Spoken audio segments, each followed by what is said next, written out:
le monde, bienvenue sur ma chaîne. On se retrouve aujourd'hui pour faire une revue premières impressions du nouveau fond de teint d'Huda Beauty, le faux filter. Enfin nouveau, je sais pas trop étant donné qu'on est toujours en retard sur les américaines. Et je sais même plus exactement quand il est sorti, mais il est très en vogue en ce moment, il fait pas mal de buzz. Donc j'avais moi aussi envie de le tester. Si je ne me trompe pas, il n'est pas disponible en Suisse, en tout cas pas dans le Sephora dans lequel j'ai été.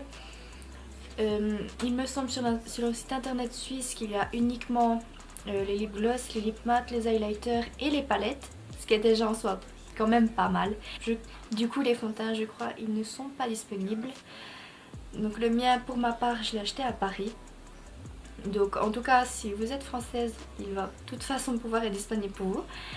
Et il est disponible en 25 teintes, ce qui est énorme et super parce que ça peut combler beaucoup de monde étant donné qu'il y a pour toutes les carnations, enfin toutes les carnations, pour beaucoup de carnations.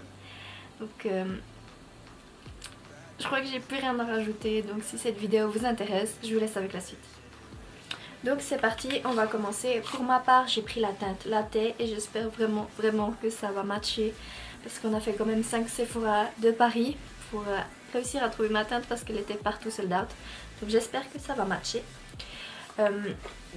Le flacon, on pourrait croire que c'est du verre, mais c'en est pas, c'est du plastique, donc c'est super parce que ça risque pas de casser si vous le faites tomber, si vous êtes maladroite comme moi, donc ça c'est une bonne chose.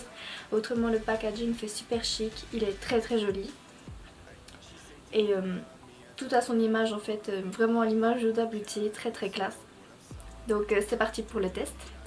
Je viens tout d'abord appliquer mon primer comme normal. C'est le primer de chez Make Up For Ever, la base matifiante. Une base que j'aime énormément. Mettre une pompe comme ceci.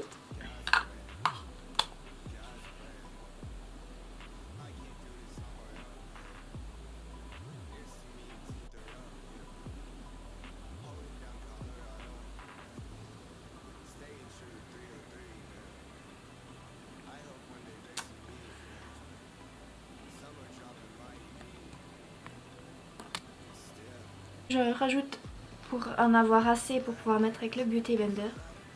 Je sais pas si j'en ai mis trop, mais en tout cas quand je mets mes fonds de teint habituels, je les mets comme ça. Mais c'est sûr qu'elle a l'air déjà hyper couvrant. D'habitude j'estompe mon fond de teint avec un pinceau, mais je me suis dit que j'allais essayer de le faire avec un Beauty Blender parce que je sais qu'il y a énormément de personnes qui utilisent un Beauty Blender. Donc peut-être que pour certaines personnes ça va pouvoir vous donner le meilleur rendu. Et pour des autres personnes avec le pinceau. Du coup je vais faire un côté avec le Beauty Blender, un autre avec le pinceau. C'est parti.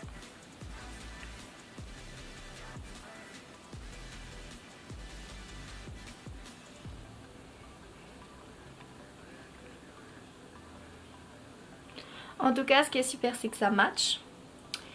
Et le fond de teint il est juste trop beau, hyper couvrant, ça c'est sûr. Regardez d'un côté à l'autre. Il est très couvrant. Il a un rendu plutôt mat, mais pas trop non plus pour les personnes qui aiment quand même que ce soit lumineux.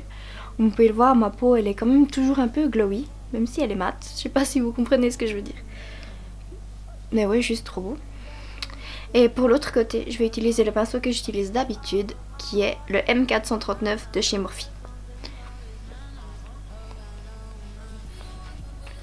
Et franchement j'ai fait des pauses, j'ai arrêté, j'ai posé, j'ai remis mon micro. D'ailleurs je suis désolée si la qualité avant était moins bonne parce que j'avais oublié d'enclencher mon micro.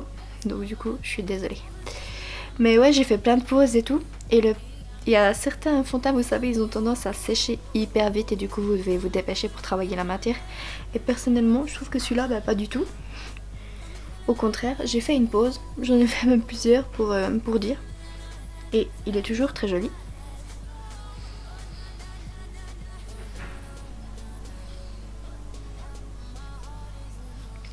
Et j'ai bien fait d'essayer les deux versions. Parce que du coup, moi qui est une grande adepte du pinceau, j'adore le rendu au Beauty Blender qui est juste là. Et ce côté avec le pinceau, j'ai l'impression de plus tirer la matière. Du coup ça fait... Avec le Beauty Blender, si vous comprenez ce que je veux dire, c'est plus couvrant de ce côté. Mais le fond de teint est juste trop beau. Je suis fan. Ça va devenir mon nouveau préféré, je sens. Donc je vais terminer mon maquillage hors caméra. Enfin, je vais tester un anti-cerne avec vous. vu que je l'ai acheté en même temps à Paris, je me suis dit que ça allait être une bonne façon de le tester avec vous en live et de pouvoir vous donner mon avis. C'est l'anti-cerne de chez Sephora. Il a l'air quand même vachement super clair.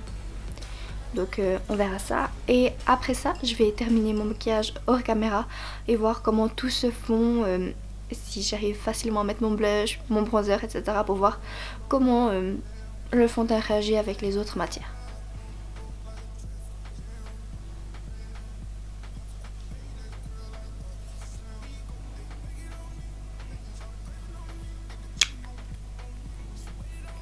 Il a l'air lui aussi très couvrant.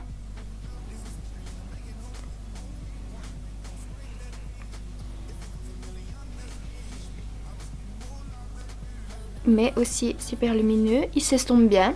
Donc autant lui qu'avec le fond de teint, les deux fonctionnent très bien ensemble.